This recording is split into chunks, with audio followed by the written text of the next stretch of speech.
एक छोटा सा प्रश्न महाराज परीक्षित के हृदय में आया, सरकार एक बात और पूछ लूं? हाँ पूछो। कहा एक बात बताइए, मुझ जैसे धर्मात्मा राजा से इतना बड़ा अपराध हो कैसे गया?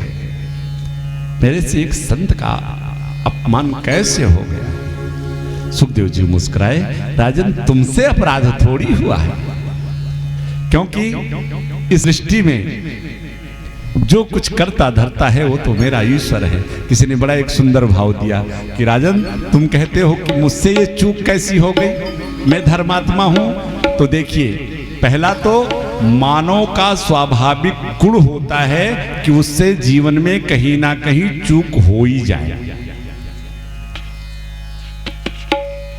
अरे महाराज दशरथ जैसा धर्मात्मा कौन होगा कि जिसके घर वो परमात्मा बेटा बन करके आ रहा है, लेकिन उनके भी जीवन में चूक हुई।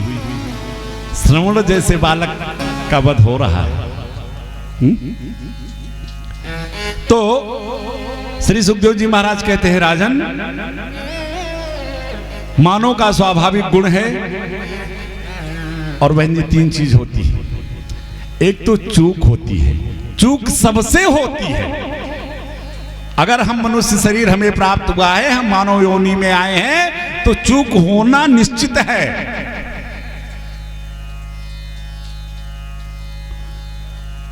एक होती है गलती, एक चूक सबसे होती है, गलती किसी किसी से होती है। और आजकल अपराध तो भैया बापे लोग अंदाजा लगाओ कितने लोगों से हो रहा। चूक गलती अपराध होता क्या है? चूक सबसे होती है, इसलिए बहुत विचारणीय विषय नहीं है। जीवन में कोई गलत कार्य एक आध बार हो जाए उसे गलती कहते हैं, लेकिन अगर वही बार बार होने लगे तो फिर वो अपराध बन जाता है। गलती क्षम्य होती है, अपराध दंडनीय होता है। तो राजन ये तुम्हारे जीवन की चूक है, और जिस परमात्मा ने इस धराधाम पे हमें भेजा, सब कुछ करने वाला वो स्वयं है। इस संसार के गतिविधियों पे नहीं अधिकार किसी का है, हर जिसको हम परमात्मा कहते ये सब खेल उसी का है। जिसको हम परमात्मा कहते ये सब खेल उसी का है। इस संसार के गतिविधियों पे नहीं अधिकार किसी का है, इस संसार के गतिविधियों पे नहीं अधिकार किसी का है। जिसको हम परमात्मा कहते ये सब खेल उसी का है। जिसको हम परमात्मा कहते हैं ये सब खेल उसी का है। जिसको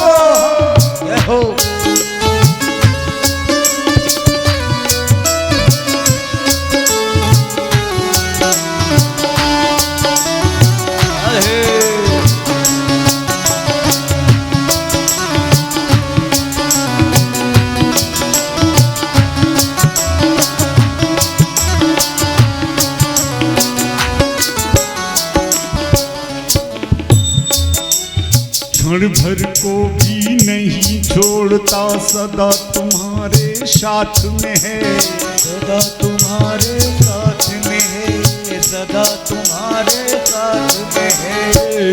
काया की सांसा डोरी का तार उसी के हाथ में है।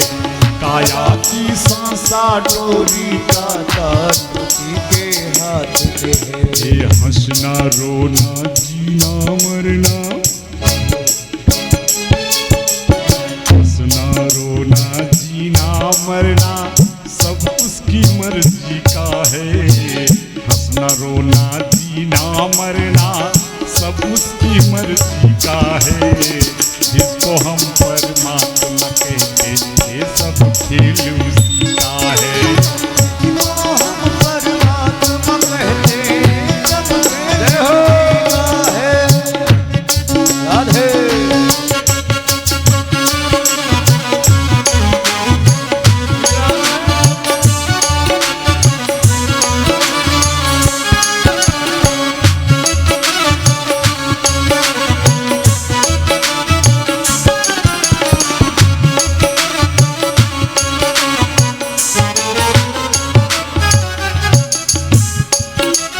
निर्धन धनी धनी हो निर्धन, निर्धन धनी धनी हो निर्धन, ज्ञानी मूढ़ मूर्ख ज्ञानी, ज्ञानी मूढ़ मूर्ख ज्ञानी, ज्ञानी मूढ़ मूर्ख ज्ञानी। और सब कुछ अदल बदल देने में हो हम सोचे बैठे रहें कुछ, लेकिन हो जाता है कुछ।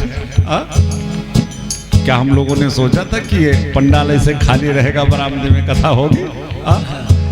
लेकिन कि सब कुछ अदल बदल देने में कोई नहीं उस सासानी, सब कुछ अदल बदल देने में कोई नहीं उस सासानी, सब कुछ अदल बदल देने में कोई नहीं उस सासानी। चाहे कोई कितना दिमाग लगा ले, लेकिन समझदार भी समझ सके ना, समझदार भी समझ सके ना, ऐसा अजब तरीका है जिसको हम परमात्मा कहते, ये सब खेल उसी का है, जिसको हम परमात्मा कहते, सब खेल उसी का है।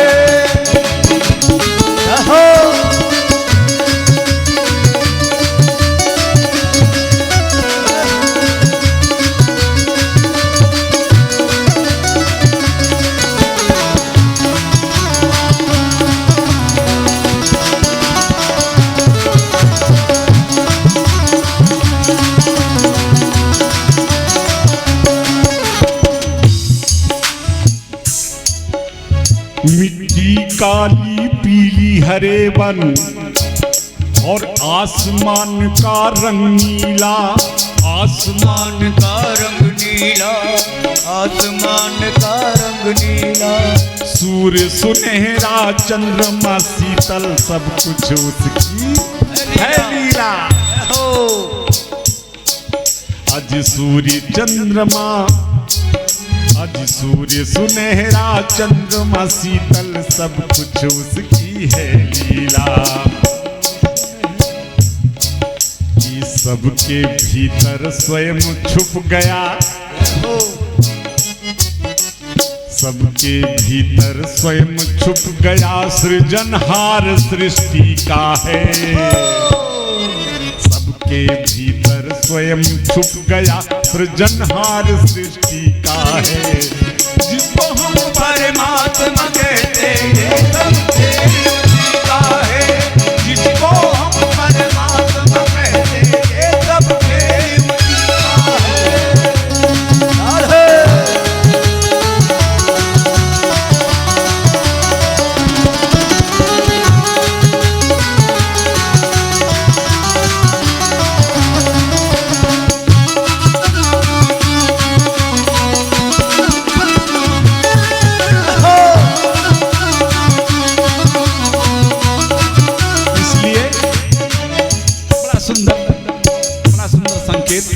हम सभी के लिए है,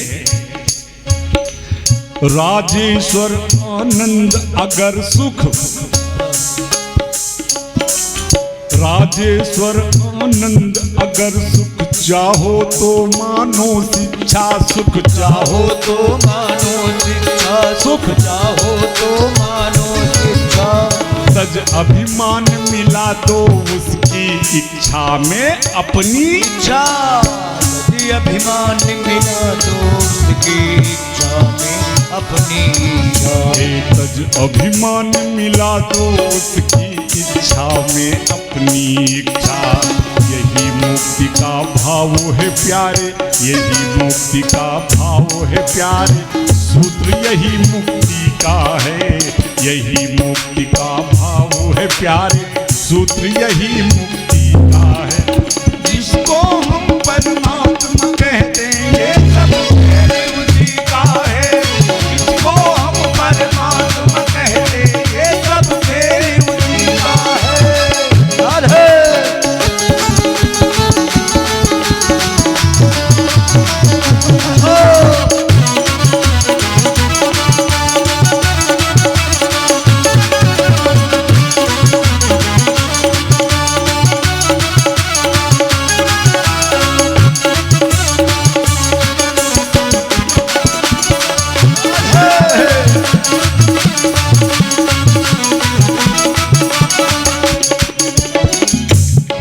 तो राजन, ज्ञानी मूढ़ न कोई, ज्ञानी मूढ़ न कोई, जेहि क्षण रघुपति जस करें तेहि क्षण तैसे होय। होय। तो तुम इस बात की चिंता मत करो, तुमसे जीवन में ही चूक हो गई। महाराज क्या करें, तुम तो मन लगा करके बस ठाकुर जी की कथा सुनो। महाराज, ये मन ही तो लगाना कठिन काम है। माला ले लेना, पकड़ लेना तो बहुत आसान है, लेकिन मन को पकड़ना ये बड़ा कठिन है। माला चलती रहती है, लेकिन हमारी मानसिक यात्रा भी चलती रहती है। हाँ? जय हो। तो देखिए, मन को बस में करने के लिए 4 साधन श्री सुखदेव जी महाराज बता रहे हैं। अरे परमहंस संत है, कुछ छुपाएगा थोड़ी। देखिए, हमारे जितने भी धर्म ग्रंथ है, जितने भी हमारे रसिक ऋषि मुनि जन हैं, ये गूढ़ तत्व को छुपा लेते हैं। क्यों? क्योंकि आरत अधिकारी जब पावे, जब वहां उसका अधिकारी व्यक्ति उसको मिलता है, तभी वो उसे प्रदान करते हैं। लेकिन हमारे सुखदेव जी महाराज सबके लिए सार्वभौम कर दिया। मन को बस में करना है तो 4 बातें श्री सुखदेव जी महाराज ने बताई। कल से ही आप प्रारंभ कर लो, और ठीक 1 हफ्ते बाद हमसे आके हमारा कान पकड़ लो। बाबा, 4 बातें मैंने अपनाई और मन बस में नहीं है। गारंटी है कि मन बस में हो ही जाएगा। 4 बातें क्या बताई? जितासनो जित श्वासो जित संगो जितेंद्रिय। मन को बस में करने के लिए 4 बातें। जितासनो जित श्वासो जित संगो जितेंद्रिय। स्थूले भगवतो रूपे मना संतारिये धिया। जितासनो, मन को वश में करने के लिए सबसे पहला काम क्या करना है?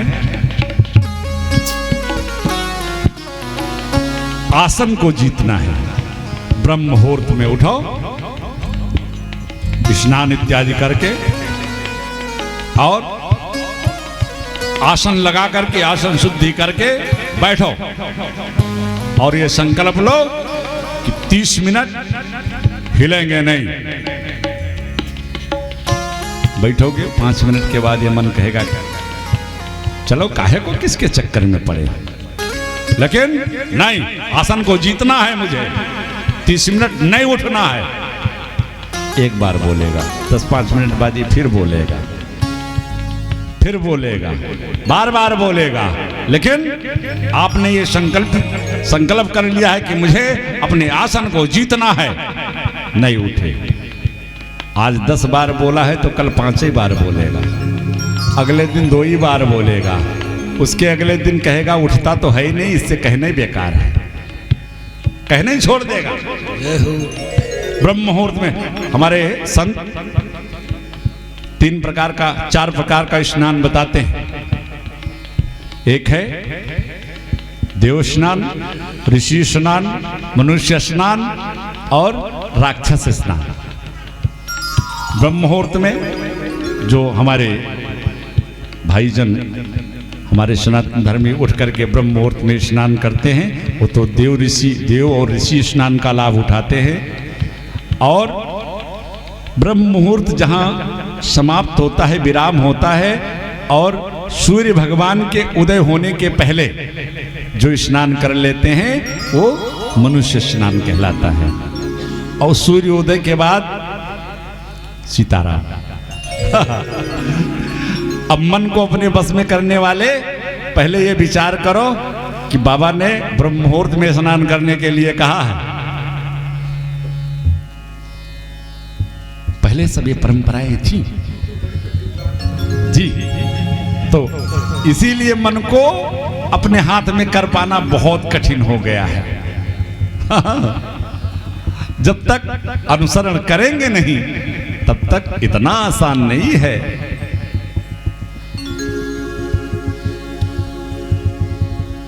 ये परंपराएं हमारे पहले आप देखो, हम लोगों को प्रार्थना में पढ़ाया जाता था कि सुबह उठाओ, सबसे पहले अपने दोनों करों का दर्शन करो। प्राग्रे वस्ते लक्ष्मी, कर मध्य सरस्वती, कर मूले तो गोविंदा। हाँ, और आज कर दर्शनम के बजाय कप दर्शनम हो गया है। बेट्टी लेते हैं सभी, है ना। आंख बंद किए किए पत्नी पकड़ा देती है चाय का कप।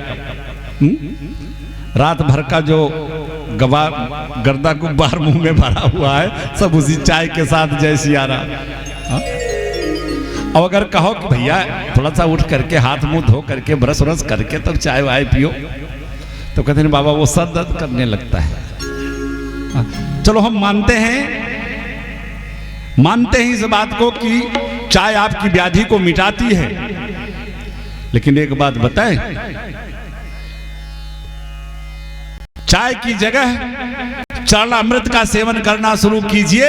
अगर चाय व्याधि को मिटाती है तो चरणामृत व्याधि आने ही नहीं देगा महाराज। जय हो। आसन को जीतो, प्राणायाम करो। और देखिए, प्राणायाम सांसों का संबंध सीधा मन से होता है। आप इसको देखो, अगर कभी मन में क्रोध उत्पन्न होता है तो सांसें हमारी तेज चलने लगती है। तो सांसों के द्वारा मन को केंद्रित किया जाता है।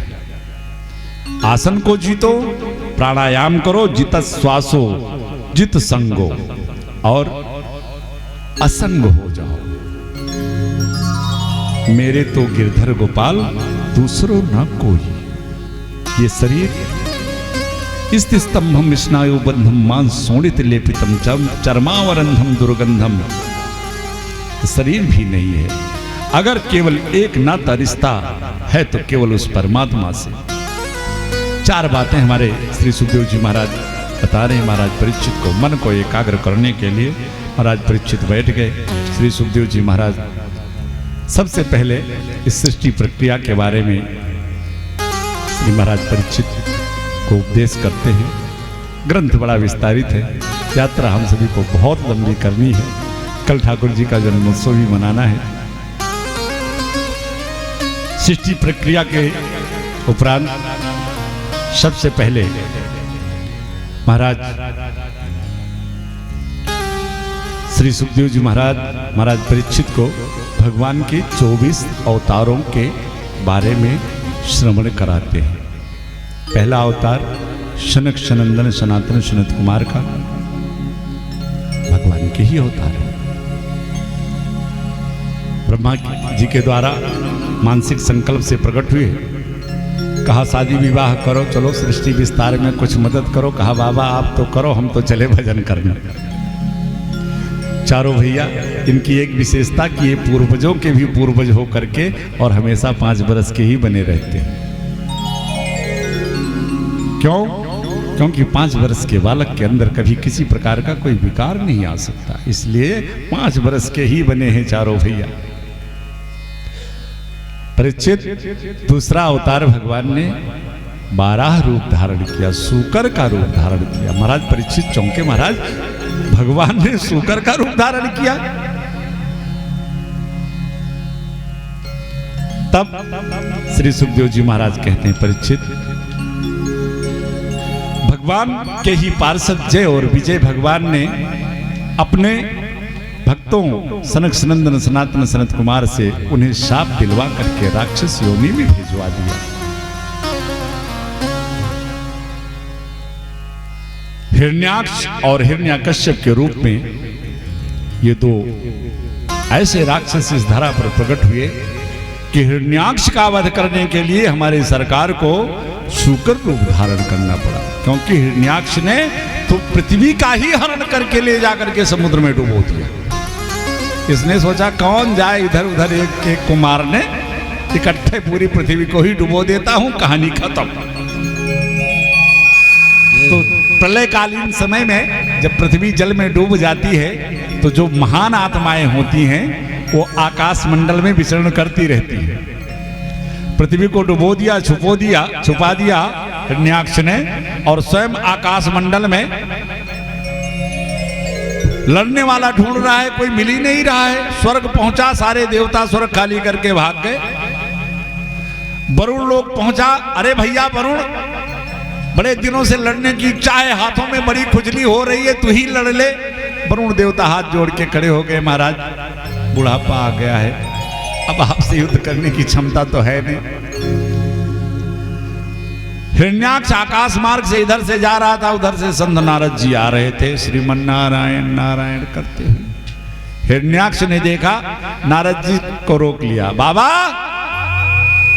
अरे ये खाली राम राम जपना ही जानते हो कि कुछ लड़ना भिड़ना भी जानते हो? देख लो, ऐसी लड़ने की पड़ी। नारद जी ने कहा, भैया लड़ना भिड़ना तो नहीं जानता, लेकिन लड़ाना भिड़ाना जरूर जानता। तो बाबा कोई बताओ। इधर जब पृथ्वी को डुबो दिया हिरण्याक्ष ने, तो सारे ऋषि मनीषी देवी पृथ्वी ब्रह्मा जी के शरण में गई। ब्रह्मा जी ने कहा ठहरो, ध्यान लगाया, और ब्रह्मा जी के ध्यान लगाते ही ब्रह्मा जी को छींक आई और उनके दाहिने नासिका छिद्र से एक सूकर का बालक छोटे से रूप में प्रकट हुआ महाराज। और देखते ही देखते विशाल बाराह के रूप में पंडित होकर के और छलांग लगा दिया समुद्र में पृथ्वी मैया को ऊपर लाने के लिए। नारद जी ने कहा, लड़ाना भिड़ाना जरूर जानता हूं बच्चा, जाओ, अभी एक सुअर तुम्हारी छुपाई हुई पृथ्वी को जल से निकालने गया है, जाओ तुम उसी से लड़ो, तो तुम्हारे हाथ की ऐसी खुजली मिटेगी, फिर कभी होवे नहीं करेगी। जाते जाते हिरण्याक्ष ने नारद जी से कहा, अच्छा बाबा एक बात बताओ, ये जिसका नाम तुम जपते हो वो हरि बड़ा है कि मैं बड़ा हूं? अब नारद बाबा फंस गए। अगर अपने भगवान का नाम लूंगा तो ये छोड़ेगा नहीं मुझको, क्या कहूं? नारद जी ने कहा, आप। हिरण्याक्ष खुश हो गया। हिरण्याक्ष तो चला गया समुद्र में, और इधर तमाम ऋषि मनीषी देवता जन पहुंच गए नारद बाबा के पास। कहा, वारे बाबा, प्राण रक्षा के लिए आज एक संत ने भी झूठ बोल दिया कि हिरण्याक्ष से आपने कह दिया कि आप बड़े। अरे नारद जी ने कहा, ठहरो ठहरो, मैंने हिरण्याक्ष को थोड़ी कहा है।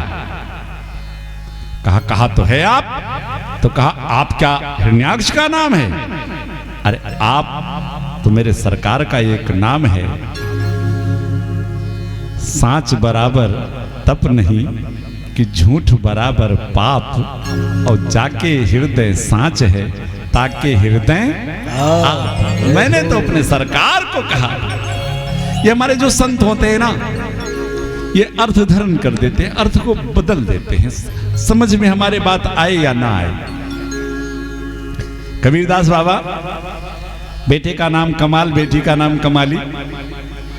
एक बार कबीरदास बाबा जा रहे थे, एक गली से गुजरे तो एक घर में एक मैया चक्की चला रही थी, आटा पीस रही थी, और ये हर वस्तु में, हर शब्दों में, हर जगह सत्संग ढूंढ ही लेते हैं।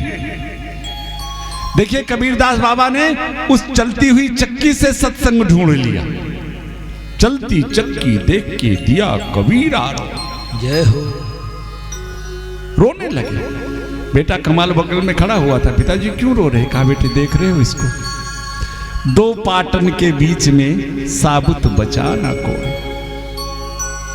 बेटे ये जो जन्म मरण रूपी चक्की चल रही है, इसमें जो जीव आ रहा है वो सब इसी में पीसा जा रहा है।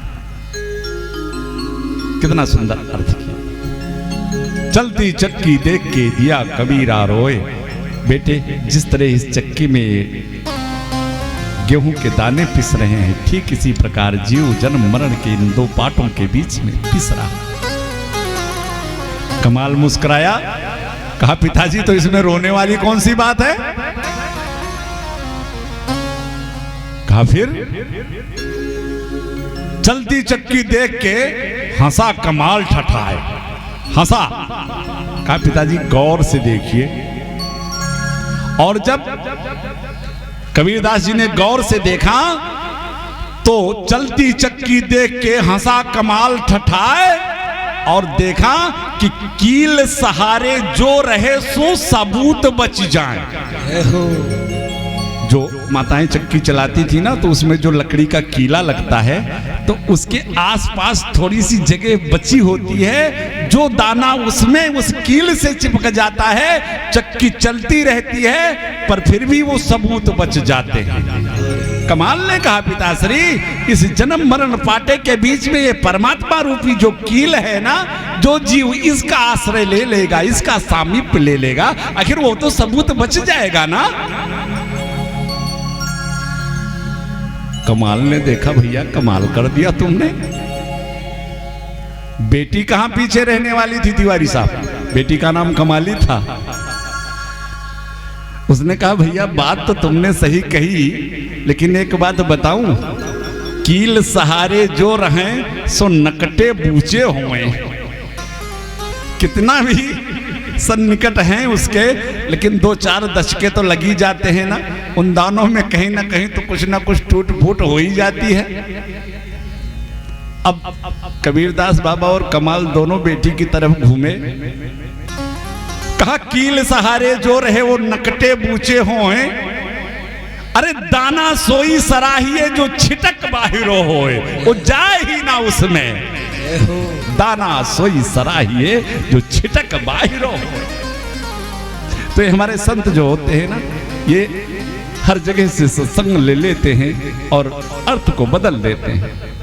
हिरण्याक्ष और हमारे प्रभु अपनी उस प्यारी पृथ्वी को अपने दाढ़ पे धारण किया और 2 विशाल दंतों के बीच में पृथ्वी को फंसा लिया।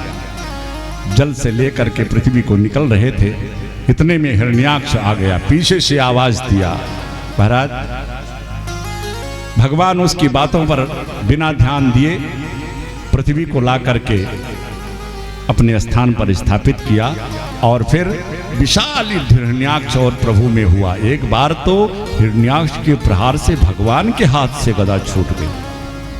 अरे भाई ये कोई और थोड़ी है, ये भगवान के मुख्य पार्षद जय और विजय ही तो हैं। अंत में भगवान ने हिरण्याक्ष का वध किया, सभी देवताओं ने जय जयकार किया। एक बात, जब माता पृथ्वी को भगवान जल से लेकर के निकल रहे थे तो उस क्षण मैया पृथ्वी को थोड़ा सा अभिमान हो गया कि मैं तनक देर के लिए जल में क्या डूबी कि भगवान को मेरे लिए सूकर का रूप धारण करना पड़ा। ये अभिमान बड़ी खराब चीज है। सब कुछ कर लेना लेकिन अभिमान से जरूर बचना, क्योंकि मेरे भगवान की ये प्रतिज्ञा है कि मेरे किसी भक्त के अंदर लाखों बुराइयां आ जाएं तो मैं उतना जल्दी ध्यान नहीं देता, लेकिन यदि अभिमान आया तो हर काम छोड़ करके मैं उसके पीछे लग जाता हूं। अभिमान ना राखें काऊ, कृपा सिंधु तो मृदुल स्वभाव। देवी पृथ्वी को अभिमान आया, आय हाय। मेरे ठाकुर जी ने सोचा मेरी प्यारी पृथ्वी को अभिमान, जल से लेकर पृथ्वी निकल रहे थे लेकिन पृथ्वी को वृंदावन का दर्शन करा दिया मेरे सरकार ने। पृथ्वी सोच रही है मैं तो हूं इनके दाढ़ पर ये सुंदर सुंदर पक्षी कलरव कर रहे हैं, सुंदर सुंदर वृक्ष लगे घने, ये दूसरी पृथ्वी, ये क्या है। पूछ लिया भगवान से पृथ्वी ने कि प्रभु मैं तो आपकी दाढ़ पे हूं, ये क्या है। भगवान ने कहा ये तो मेरा प्यारा वृंदावन है। पृथ्वी ने कहा सरकार तो क्या इस वृंदावन का नाश कभी नहीं होता, ये प्रलय में नहीं डूबता। भगवान ने कहा नहीं मेरे प्यारे वृंदावन का कभी नाश नहीं होता।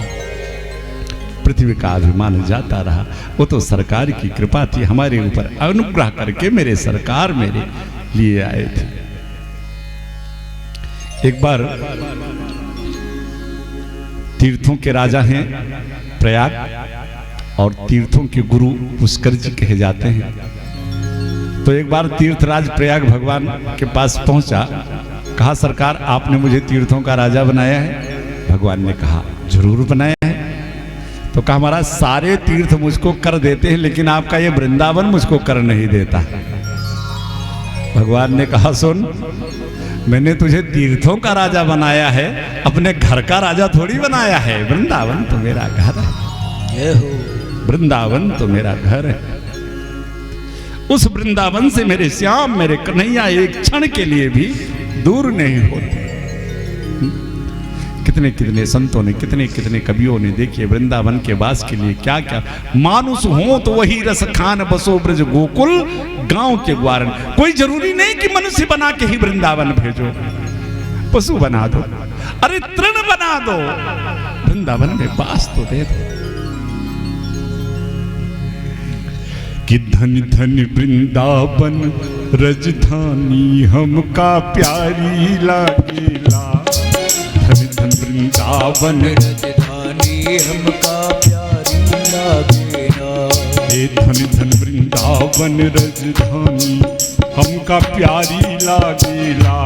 धन धन वृंदावन राजधानी हमका प्यारी लागेला।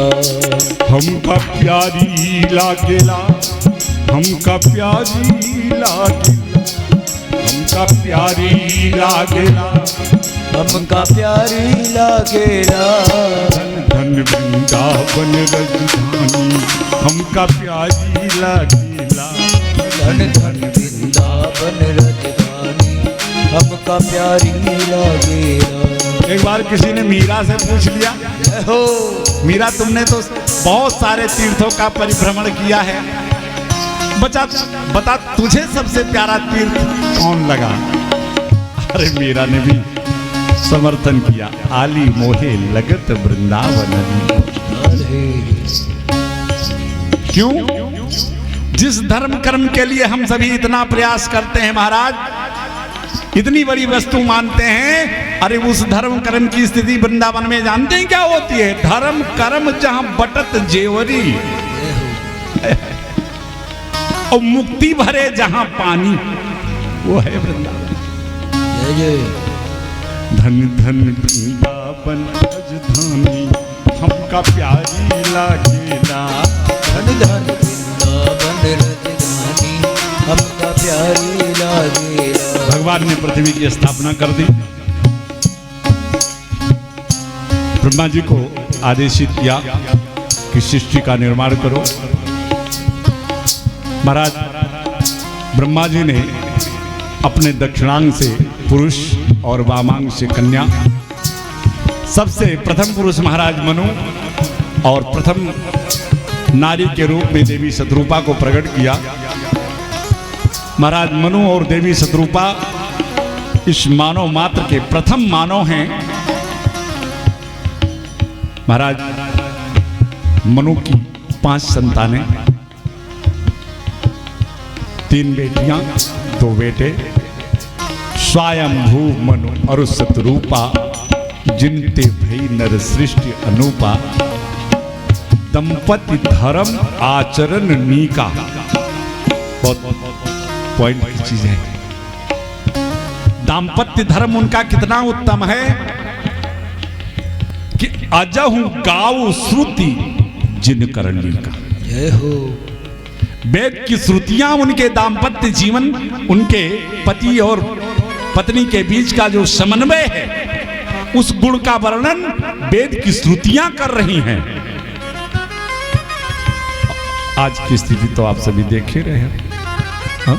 पति पत्नी के बीच का संबंध, विवाह हुआ, नारी आई, 3 महीने चंद्रमुखी, 6ठे महीने लगते लगते सूरजमुखी, साल भर पूरा होते होते ज्वालामुखी। हाँ? है ना तिवारी जी, देखने को मिलता है ये सब। और जब ज्वालामुखी फूटेगी तो धुंधकारी जरूर पैदा होगा। जय हो।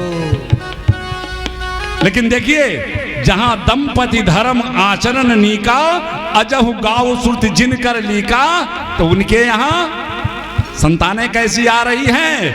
नृपोत्तानपाद सुत जासु। जय हो। उत्तानपाद और प्रियव्रत जैसे बेटे हैं, देवहूति जैसी पुत्री है, अरे ध्रुव जैसा परपौत्र है। लेकिन ये कब संभव है? जब दंपति धर्म आचरण नीका। सबसे पहले श्री सुखदेव जी महाराज मनु के 3 कन्याएं आकुति, देवहूति और प्रसूति। सबसे पहले माता देवहूति का प्रसंग वर्णन किया। माता देवहूति का विवाह कर्दम ऋषि के साथ होता है। कर्दम ऋषि श्री ब्रह्मा जी के छाया अंश से प्रकट हुए हैं। कर्दम ऋषि को प्रकट किया। ब्रह्मा जी ने कहा भाई एक काम करो, गृहस्थ जीवन बसाओ और चलो सृष्टि विस्तार में मेरी मदद करो। कर्दम जी ने कहा बाबा बैठो, हम चल रहे हैं तपस्या करने। महाराज हजारों वर्ष तपस्या में लगा दिया। दाढ़ी पक गई, जटाएं बिखर गई, बुढ़ापा आ गया। एक दिन कर्दम जी ने आंख खोला तो जब दुनिया की तरफ देखा और सभी के गृहस्थ जीवन को देखा कि सुंदर सुंदर घर में, सुंदर सुंदर परिवार में छोटे छोटे बच्चे पापा पापा, पिताजी पिताजी कहते किलकारियां भरते हैं, तो आज कर्दम जी के मन में गृहस्थ जीवन की कामना जागृत हो गई। ओहो, पिताजी ने कहा था काश मैंने भी इस आनंद को लिया होता, बाद में संन्यास लिया होता, पर अब इस बुढ़ापे में मुझे अपनी कन्या कौन देगा? एक बात याद आ गई, बहन जी हमारी रोज कहा कहती भैया एक टुकड़ा किसी दिन यूट्यूब में इन्होंने सुना होगा, एक हम वृद्ध से युवा होने की एक दवा बताते हैं। तो कभी इन्होंने यूट्यूब पे सुना होगा तो इन्होंने कहा था भैया हमारे भी गांव में बहुत सारे बुजुर्ग दादाजी लोग हैं, तो ये दवा अगर आप उनको बता दोगे तो उनका भी जीवन बढ़िया स्वस्थमय हो जाएगा, युवा हो जाएंगे। और वास्तव में ये बाजीगरी का काम तो है नहीं, यहाँ से कुछ ऐसा बोला जा सकता है, यहाँ से तो बिना प्रमाणित चीजें कुछ एक भी शब्द बोली नहीं जा सकती। वास्तव में उस दवा के सेवन से जो 80 वर्ष के दादाजी थे वो क्यों हो गए 20 के जवन रहे 80,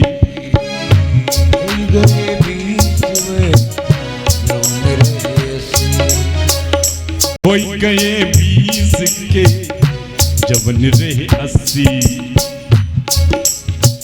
बिना दांत वाले के अब चमकई पतीसी।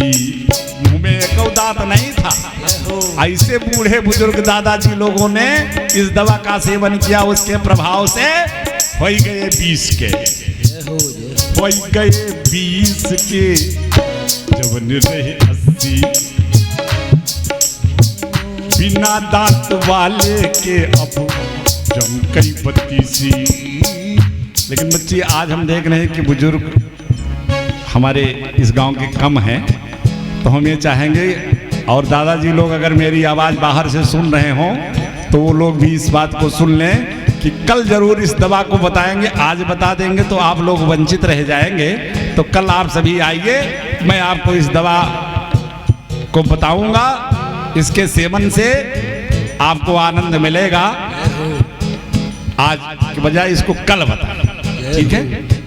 पर ध्यान रखिएगा जब हम कल दवा बताएंगे तो ऊपर वाला हारन बंद करवा देंगे। ये नहीं कि चारपाई पे बैठे बैठे आप नुस्खा ले लो, यहाँ आओगे तब ही मिलेगा। हो गए 20 के जवन रहे 80, हो गए 20 के जवन रहे 80, बिना दांत वाले के जब चमकई। चलिए छोड़िए, ये दवा बताएंगे कल। आइए, अब बाबा 80 वर्ष के, अब विवाह कौन करे? कहा कोई बात नहीं, तप बल रचय प्रपंच विधाता, मैं तपस्या करूंगा और ठाकुर जी को प्रसन्न करके फिर गृहस्थ जीवन मांग लूंगा उनसे। बाबा अब की बार बैठे फिर तपस्या करने के लिए कि मेरा विवाह हो जाए। महाराज 10,000 वर्ष बीत गए। इधर मेरे सरकार महाराज मनु के पास गए। महाराज कल अपनी बेटी देवहूति को लेकर के कर्दम जी के पास चले जाना। भगवान महाराज मनु को बता करके आ गए करदम जी के पास, मस्तक पर हाथ रखा। करदम जी ने नेत्र खोला, चरणों में गिरे, जय हो सरकार की, कहो क्या चाहिए। मन में तो था कि विवाह करूं, पर सामने प्रभु हैं, अब आ गई मन में शर्म, कैसे भगवान से कहें सरकार मेरा विवाह करवाए थे। परवारे प्रभु सरकार आपका दर्शन हो गया, अब इसके अतिरिक्त और क्या चाहिए। पर भगवान ने कहा, भाई जो कामना लेकर तुमने मेरी तपस्या करी थी वो तो मैं आपको पता है कि सबके और अंतर बसो। मैं तो जान रहा हूं कि तुम विवाह के लिए तपस्या करने बैठे थे और मैंने तुम्हारे रिश्ते की बात भी चला ली है। अब ऊपर से तो बाबा मना कर रहे थे लेकिन मन में तो था ही। सो करदम जी ने हाथ जोड़ा, सरकार जब आपने तय कर ही लिया है तो भला अब इस दास की क्या औकात जो आपकी आज्ञा की अवहेलना करेगा। भगवान समझा के चले गए, अच्छा देखो कल महाराज मनु अपनी पुत्री को लेकर के आएंगे, अब ज्यादा नखरे वगैरह मत दिखाना। भगवान चले गए। अगले दिन महाराज मनु और देवी शत्रुपा अपनी पुत्री देवहूति को लेकर के आ रहे हैं करदम ऋषि के कुटिया पे। महाराज करदम ने जब तीनों को आते देखा तो सोचा राजकुमारी है, राजकुल में पली है, देखूं जरा किसी संत के साथ निर्वाह कर पाएगी कि नहीं कर पाएगी, थोड़ा सा परीक्षण कर लूं। सो 3 आसन बिछा दिया महाराज करदम ने। महाराज मनु आए, चरणों में प्रणाम किया। एक आसन पर महाराज मनु बैठ गए, दूसरे आसन पर देवी शत्रुपा बैठ गई, माता देवहूति हाथ जोड़े खड़ी। करदम ऋषि ने इशारा किया, देवी तुम भी विराजो। माता देवहूति धर्म संकट में पड़ गई, ये मेरे होने वाले पति हैं, अगर इनके द्वारा बिछाए हुए आसन पर मैं बैठती हूं तो ये हो ना हो सेवक धर्म टूट जाएगा, कहीं ना कहीं पति के द्वारा ली गई सेवा हो जाएगी। पर आदेश है कि बैठो। सो माता देवहूति उस आसन के बगल जमीन में बैठ करके और उस आसन पर अपना दाहिना हाथ रख देती। करदम जी समझ गए, हृदय गदगद हो गए। महाराज मनु ने आग्रह किया, भगवान मेरी पुत्री को आप स्वीकार कीजिए। करदम ऋषि ने महाराज मनु से एक शर्त रखी, राजन मैं तुम्हारी पुत्री को स्वीकार तो कर लूंगा, लेकिन एक पुत्र होते ही मैं पुनः वन को चला जाऊंगा, संन्यास ले लूंगा, भगवान का भजन करूंगा। महाराज मनु ने माता देवहूति की तरफ देखा। माता देवहूति ने कहा, सरकार ऐसे संत, ऐसे परम निश्चित संत का सानिध्य तो 2 क्षण ही मेरे लिए पर्याप्त होगा। महाराज मनु और देवी शत्रुपा देवी देवहूति को करदम ऋषि के चरणों में छोड़ करके महल को लौट गए।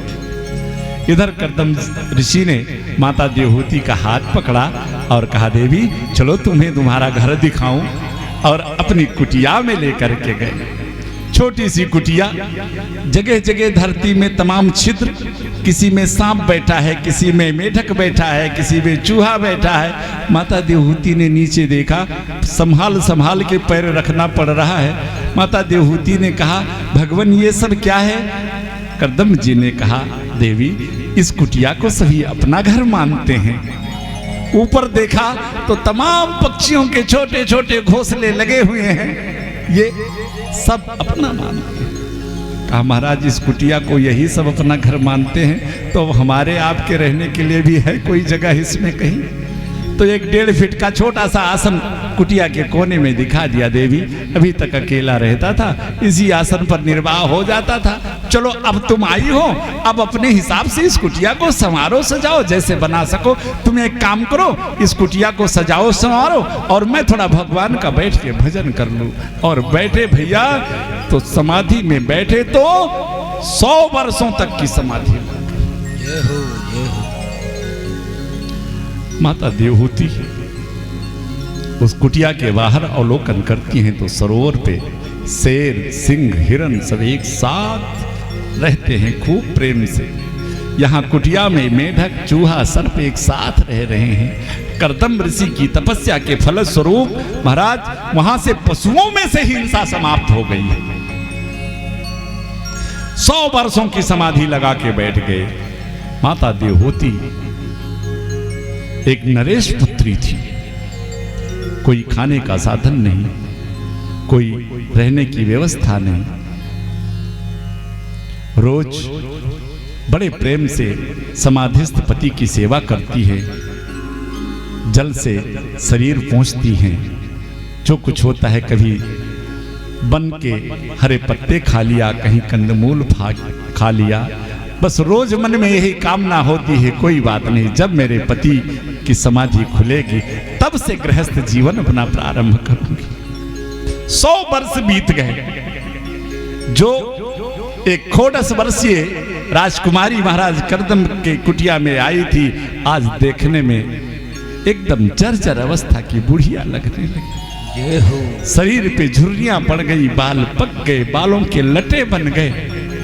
कुटिया में एक जगह बैठी थी। आज कर्दम ऋषि की समाधि 100 वर्षों के बाद खुली। देखा कुटिया के सामने कोई बैठा है। दौड़ करके माता देवहूति कर्दम ऋषि के चरणों में आकर के मस्तक रखा। जय हो भगवान की। कर्दम जी ने पूछा, देवी तुम कौन हो? माता देवहूति, वारे भगवान, अब पहचानने से भी गए। आपको याद नहीं कि 100 वर्षों के पहले कोई आपके यहाँ राजा आया था, अपनी पुत्री लेकर के आपको सौंप के गया था? कर्दम जी ने कहा, देवी तो क्या तुम तब से यहीं हो, अपने पिता के घर नहीं गई? माता देवहूति ने कहा, सरकार, बेटी डोली में आती है, अर्थी पे शमशान जाती है, पिता के घर नहीं जाती। मेरा तो सब कुछ आपके चरणों में है। कर्दम जी का हृदय विदीर्ण हो गया। तुमने मेरे लिए इतना त्याग किया। देवी देवहूति का हाथ पकड़ा, सरोवर था, उसमें गए, दोनों ने डुबकी लगाई और उनके तपस्या के प्रभाव से कर्दम ऋषि तो 21 वर्ष के और माता देवहूति 16 वर्ष की युवा अवस्था को प्राप्त हुई। और महाराज ऐसा एक कामुक विमान अपने तपस्या के प्रभाव से प्रकट किया, उसमें माता देवहूति को लेकर सैकड़ों वर्षों तक कर्दम जी ने वह सुख माता देवहूति को प्रदान किया कि जो महाराज मनु के यहाँ कभी माता देवहूति ने सपने में भी नहीं देखा था। एक बेटा होगा तो मैं संन्यास ले लूंगा। बेटा तो हुआ नहीं, घर में 9 पुत्रियां हो गई। अनसुईया, अरुंधति, कला, अरुंधति जो कि महाराज वशिष्ठ की पत्नी है, अनसुईया जो कि महाराज अत्रि की पत्नी है, कला जो महाराज मरीच की पत्नी है।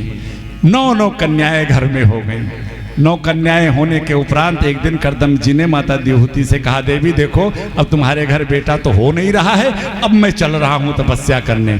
माता देवहूति ने कहा, सरकार एक बात बताओ, बेटियां हैं, ये सब अपने घर को चली जाएंगी तो बुढ़ापे में मेरा अवलंब कौन होगा? उधर भगवान ने भी कर्दम जी को वचन दिया था कि मैं तुम्हारे घर बेटा बन करके आऊंगा। कर्दम जी ने भी सोचा कि जिसके लिए मैं बन जा रहा हूं वही वचन दिया था कि बेटा बन करके आऊंगा। 9वीं संतान के रूप में अब स्वयं कपिल भगवान अब की बार माता देवहूति के उदर से प्रकट हुए। बोलो कपिल भगवान की जय हो। कपिल भगवान के प्रकट होते ही कर्दम जी ने भगवान का स्तवन किया, वंदन किया और वहीं से वो वन को चले गए तपस्या करने। और इधर माता देवहूति कपिल भगवान को स्नान कराया, सुंदर सा वस्त्र धारण कराया, स्वर्ण मुकुट पहनाया और सोने की चौकी पर बिठा दिया। ये सूचना कपिल भगवान के 9 बहनों को मिली। सब भाग के दौड़ के आ गई अपने पिता के घर। 9 कन्याएं महाराज देवहूति अब कपिल भगवान बड़ा सुंदर उपदेश अपनी मैया को कर रहे हैं। भागवत का ये बड़ा ही आध्यात्मिक प्रसंग है। माता देवहूति से कहते हैं मैया